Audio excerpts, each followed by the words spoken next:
Assalamualaikum warahmatullahi wabarakatuh. Anak-anakku sekalian, jumpa kembali dengan saya, Pak Muhajir. Pada kelas 3 ini saya akan tetap membahas atau mengampu pelajaran fikih. Semester pertama, kelas 12 adalah masalah pernikahan. Ada beberapa bab yang perlu saya sampaikan. Bab pertama adalah khitbah. Pada bagian pertama ini akan kita bahas masalah pengertian, kemudian fungsi, pengertian khitbah atau lamaran, kemudian fungsi khitbah atau lamaran. Yang ketiga, kriteria wanita yang patut dikhitbah, dipinang atau dilamar. Oke.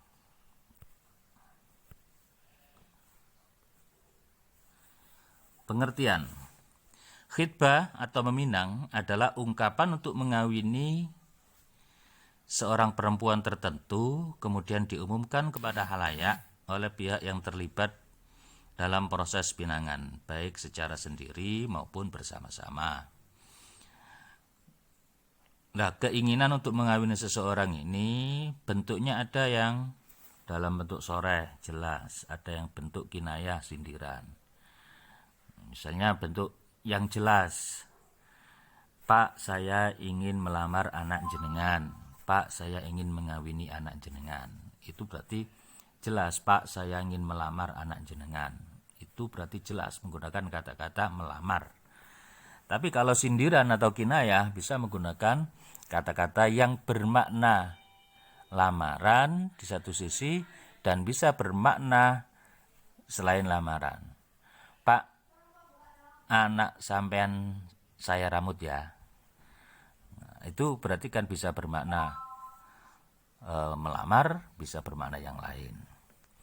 Kemudian diumumkan kepada khalayak oleh pihak-pihak yang terlibat, baik oleh orang itu yang melamar atau pihak-pihak saksinya atau pengantarnya. Nah, ini diumumkan itu kalau dalam tradisi kita biasanya ya tidak terus marun diumumkan di masjid gak re. Tapi ya jajan lamaran itu diterno nang di tonggo-tonggo supaya berarti anak gadis si fulan itu, anak tetangga kita itu sudah ada yang melamar. Sehingga tidak boleh kemudian ada orang yang melamar lagi. Jadi ada kata-kata sebelum janur kuning melengkung, maka wanita itu bisa dikawini. Tidak boleh begitu. Kalau sudah ada yang melamar, maka tidak boleh orang lain untuk melamar lagi. La yakhtubu ahadukum li khitbati akhihi. Tidak boleh seseorang melamar orang wanita yang sudah dilamar oleh orang lain. Itu belum sampai pada akatan, itu aja sudah tidak boleh. Lamaran tok itu sudah menghalangi orang lain untuk melamar si wanita. Makanya kalau dalam tradisi kita lamaran itu ada prosesnya. Pertama nontoni, ta'aruf, ingin mengetahui. Itu proses lamaran yang biasa begitu. Tapi kalau sekarang kan yang ta'aruf sudah anaknya sendiri, perkenalan sendiri. Ya. Nah, setelah nontoni, ya, nonton itu melalui orang lain, mencari informasi melalui orang lain, ya, atau melalui fotonya, profilnya. Setelah nontoni melihat, kemudian proses menanyakan, ini mau tidak saya jadikan istri, mau tidak dijadikan istri oleh anak saya yang namanya ini. Itu menanyakan. Lah, masih pada proses menanyakan ini, kemudian kalau ada orang lain tidak tahu, ada yang tanya lagi tentang si wanita itu, maka itu tidak apa-apa. Karena masih belum ada kata sepakat, belum ada jawaban dari si keluarga atau si wanita. Nah, tapi kalau ada orang lain tahu loh arek iku wis dilamar, mumpung durung dijawab saya tak melamar, itu ndak boleh. Kalau sengaja seperti itu. Atau dari keluarga wanita, wis ngerti nek sing ada yang melamar, kemudian si wanita ini sebenarnya sudah punya kekasih, sudah punya pacar. Tapi bolak-balik ditakoni, bolak-balik ditakoni nang rene keluargamu nang rene nang nglamar anakku. Sik meneng ae bidhek ae gak wani. Terus ditantang, ini ada orang yang melamar anak saya. Bagaimana kamu? Kalau kamu mencintai anak saya, silakan kamu datang dengan orang tuamu ke sini dan lamar anak saya. Kalau tidak, maka saya akan memberikan jawaban kepada orang lain yang melamar. Kalau masih seperti itu, tidak apa-apa. Asalkan apa? Masih belum menjawab. Ya, kalau sudah menjawab iya, terus ada orang yang melamar lagi, membatalkan pada yang lain, secara etis itu tidak boleh. Ya. Tetapi kalau orang lain, maksudnya itu pihak yang kedua ini tahu kalau wanita itu sudah dilamar, terus kemudian dia juga melamar, ini yang tidak boleh ini. Kecuali pihak pertama sudah menggagalkan atau seizin, Mas, aku seneng ambek calon sampean sing sampean lamar iku ya apa? Nek tak lamar ae sampean wurungno. Misalkan begitu. Tapi tanpa adanya intimidasi, ya. Itu masalah lamaran. Kemudian mengumumkannya itu bisa sendiri-sendiri, bisa bersama-sama. Seperti saya katakan tadi, memberitahukannya misalkan apa? Jajan lamarannya diberikan kepada tetangga. Mbutah sairis sedang. Yo marun tambah honore. Ono jajan lamarane sairis, baru tambahan jajan opo. Niki wau lamarane anak kula. Pandungane saged sukses, berhasil, saged membentuk sakinah mawaddah warahmah gitu. Kemudian yang kedua,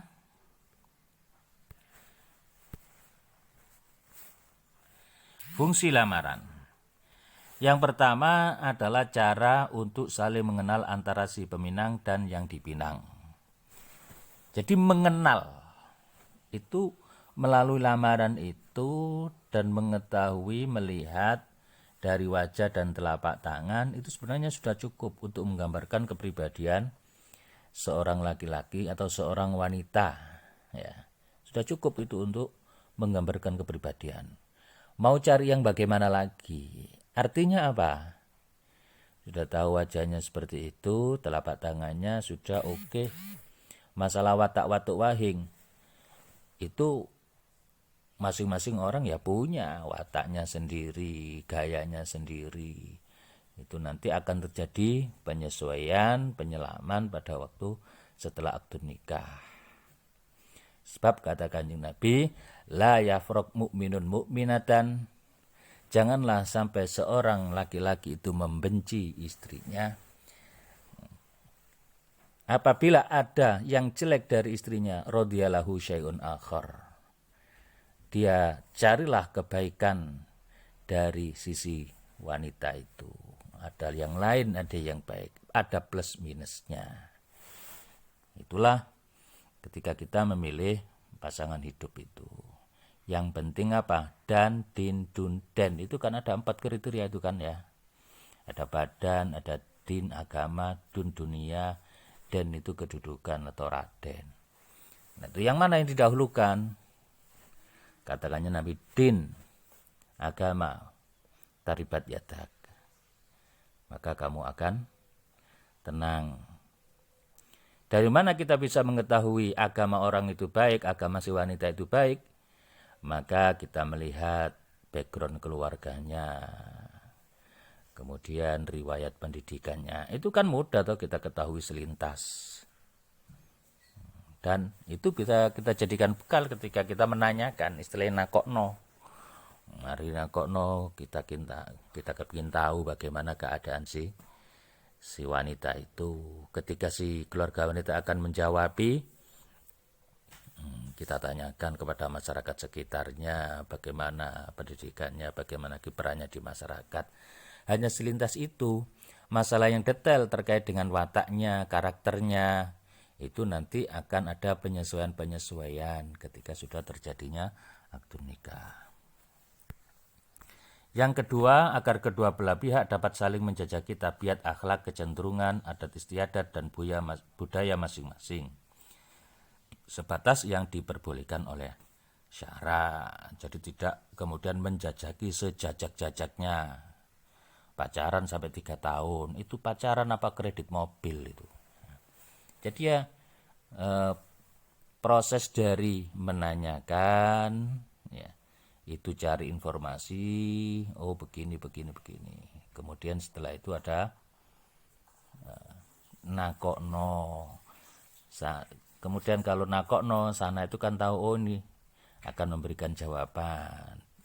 Dari pihak si wanita, ketika proses setelah ditakokno, ditanya, ya, sampai pada proses memberi jawaban, itu kan juga ada proses untuk klarifikasi, untuk menjajaki si calon mempelai laki-laki, tabiatnya, akhlaknya, dan sebagainya.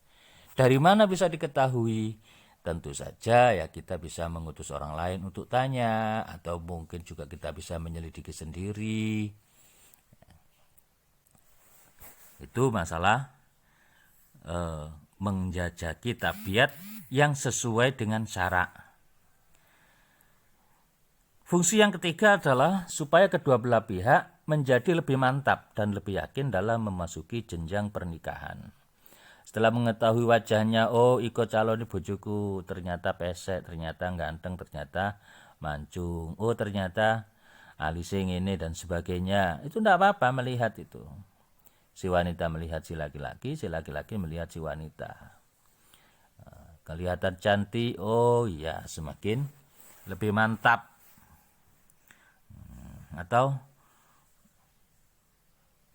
dengan kita melihat fisiknya, kita akan tahu, oh itu seperti itu.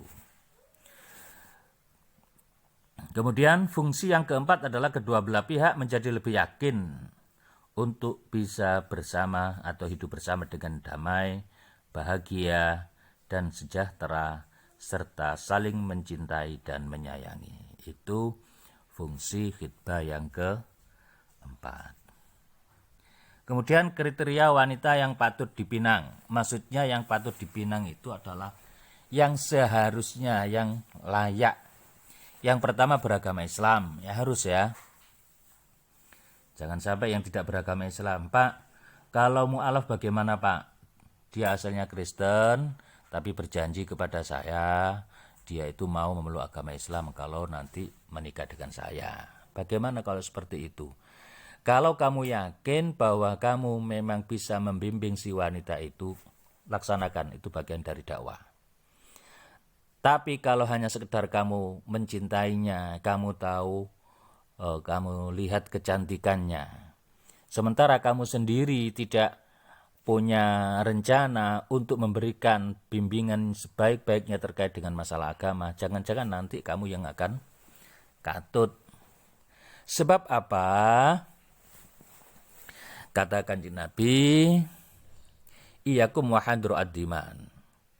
Berhati-hatilah wanita terhadap wanita yang cantik, hadru ad-diman.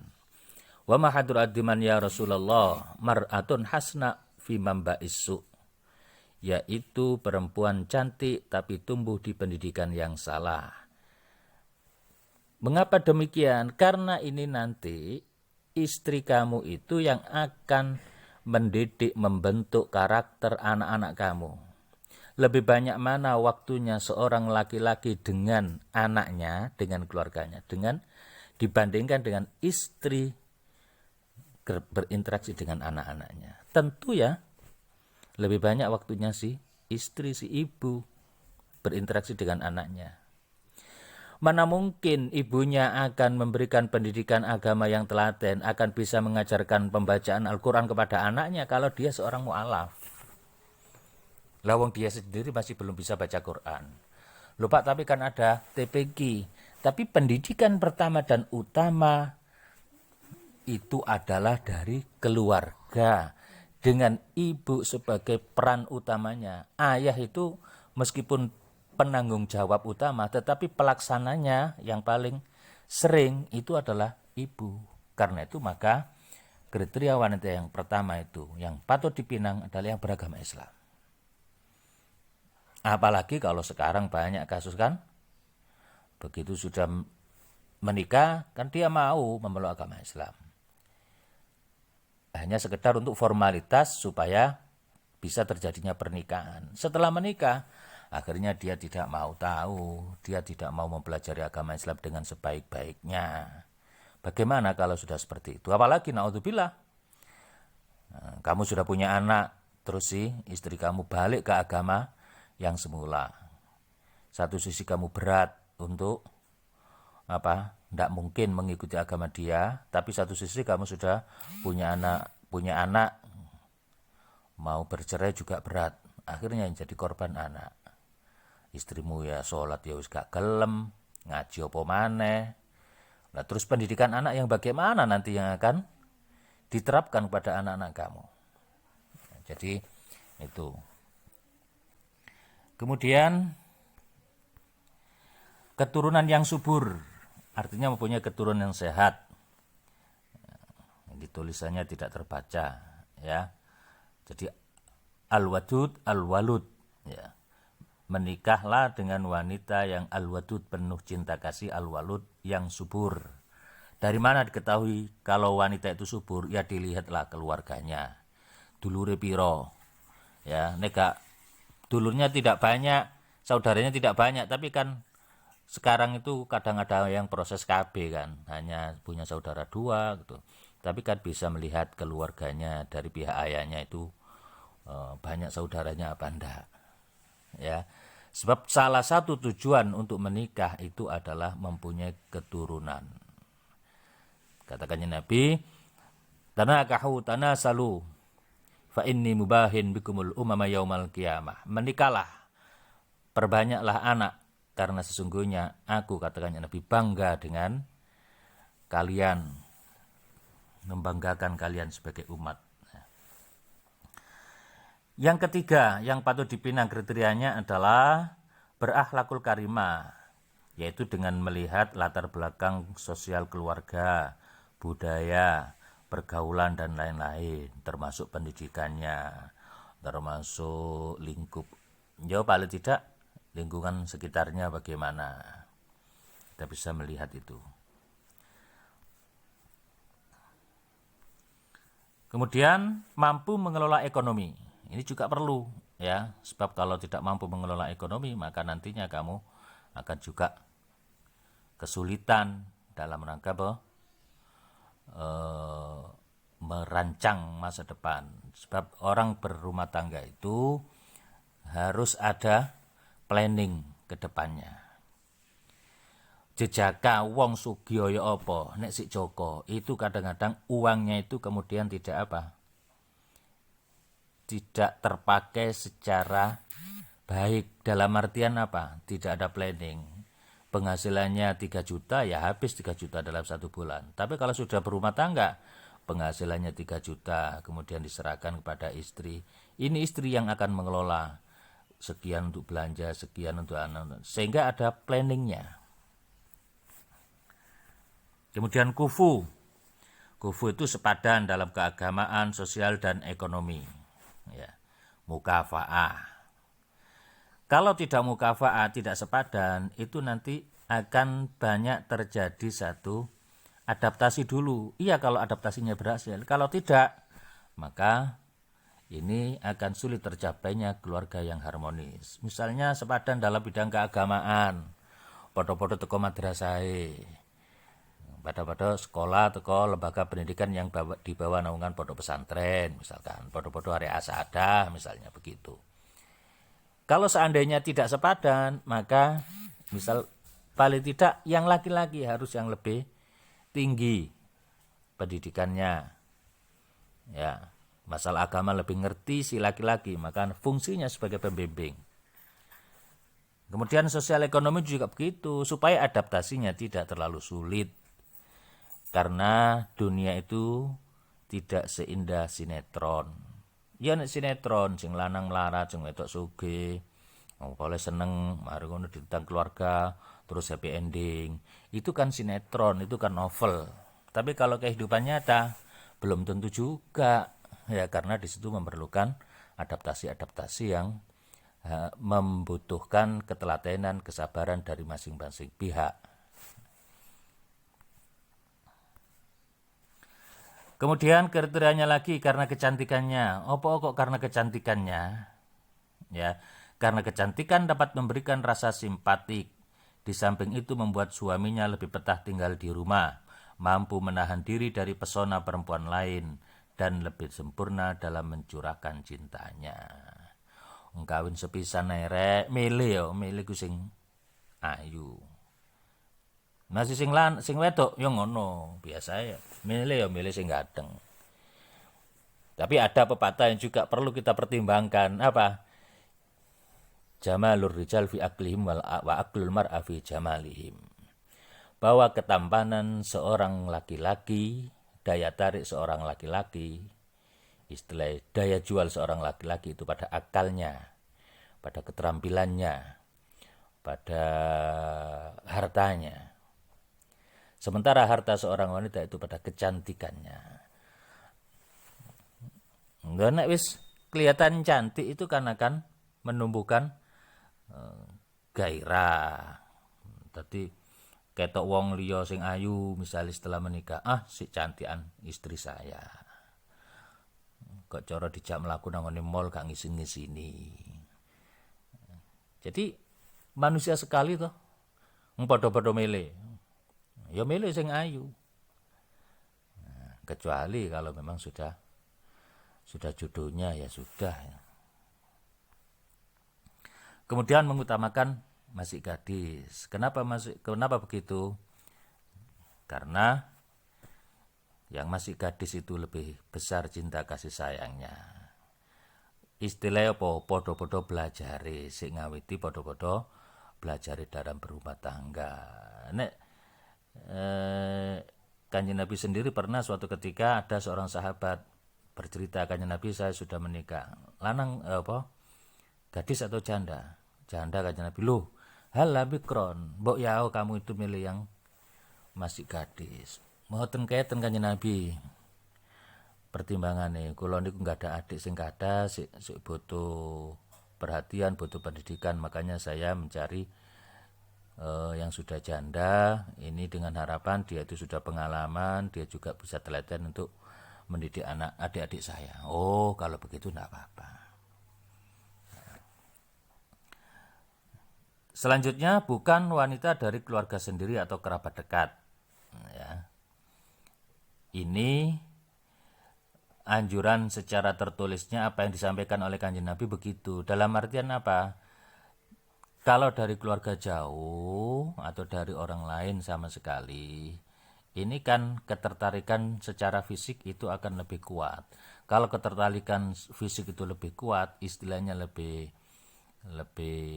meningkatkan ketertarikannya, maka itu akan keturunannya akan cerdas ya. Tapi kalau dari keluarga dekat, sejak kecil sudah ketemu, akhirnya kadang-kadang juga istilahnya gairahnya tidak terlalu kuat. Kalau gairahnya tidak terlalu kuat ketika punya anak, maka anaknya itu biasa-biasa saja. Yang kedua, kalau seandainya ini dari keluarga dekat, ini penyakit-penyakit turunan itu akan tetap ada. Misalkan ada ini, orang menikah dapat misanannya. Ternyata dari misanan sepupu ya, turunannya ini hampir dapat dipastikan punya ada satu cacat. Apa itu? Penglihatannya itu ketika dia itu sudah memasuki usia 40 itu kurang terang. Saudara-saudaranya semua begitu. Usut punya usut, ternyata gen memang punya penyakit bawaan masalah mata. Ada juga teman saya pernah cerita kayak di Pacitan itu ada satu kampung itu banyak yang kena penyakit lumpuh. Kenapa? Ternyata ini sering adanya perkawinan antar kerabat dekat ini, sehingga gen penyakit lumpuh ini akan tetap tetap dominan. Tetapi meskipun begitu juga Sayyidina Ali dengan Sayyidah Fatimah sendiri itu juga sebenarnya keluarga dekat. Bahkan Sayyidina Ali sendiri itu sejak kecil sudah ikut atau sudah dirambut, diasuh oleh Kanjeng Nabi.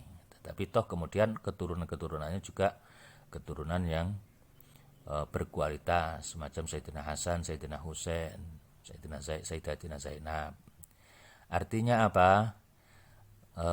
Ini bersifat anjuran saja. Demikian yang bisa saya sampaikan, mudah-mudahan bermanfaat. Akhirul kalam, Allahul muwaffiq ila aqwamit thoriq. Wassalamualaikum warahmatullahi wabarakatuh.